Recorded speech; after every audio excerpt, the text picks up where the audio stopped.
بسم اللہ الرحمن الرحیم، شروع کرتا ہوں اللہ تعالیٰ کے نام سے جو بڑا مہربان نہایت رحم والا ہے۔ تیرے پاس جب منافق آتے ہیں تو کہتے ہیں کہ ہم اس بات کے گواہ ہیں کہ بے شک آپ اللہ کے رسول ہیں، اور اللہ جانتا ہے کہ یقیناً آپ اس کے رسول ہیں، اور اللہ گواہی دیتا ہے کہ یہ منافق قطعاً جھوٹے ہیں۔ انہوں نے اپنی قسموں کو ڈھال بنا رکھا ہے، پس اللہ کی راہ سے رک گئے۔ بے شک برا ہے وہ کام جو یہ کر رہے ہیں۔ یہ اس سبب سے ہے کہ یہ ایمان لا کر پھر کافر ہو گئے، پس ان کے دلوں پر مہر کر دی گئی۔ اب یہ نہیں سمجھتے جب آپ انہیں دیکھ لیں تو ان کے جسم آپ کو خوشنما معلوم ہوں، یا جب باتیں کرنے لگیں تو آپ ان کی باتوں پر اپنا کان لگائیں، گویا کہ یہ لکڑیاں ہیں دیوار کے سہارے سے لگائی ہوئی، ہر آواز کو اپنے خلاف سمجھتے ہیں۔ یہی حقیقی دشمن ہیں، ان سے بچو، اللہ انہیں غرق کرے، کہاں سے پھرے جاتے ہیں۔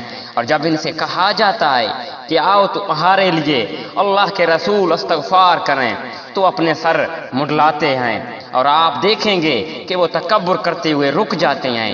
ان کے حق میں آپ کا استغفار کرنا اور نہ کرنا دونوں برابر ہے۔ اللہ تعالیٰ انہیں ہرگز نہ بخشے گا۔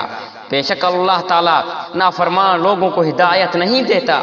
یہی وہ ہے جو کہتے ہیں کہ جو لوگ رسول اللہ کے پاس ہیں ان پر کچھ خرچ نہ کرو یہاں تک کہ وہ ادھر ادھر ہو جائیں، اور آسمان اور زمین کے کل خزانے اللہ تعالیٰ کی ملکیت ہے۔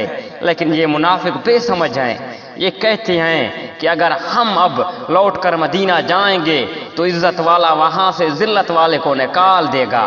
سنو، عزت تو صرف اللہ تعالیٰ کے لیے اور اس کے رسول کے لیے اور ایمانداروں کے لیے ہے، لیکن یہ منافق جانتے نہیں۔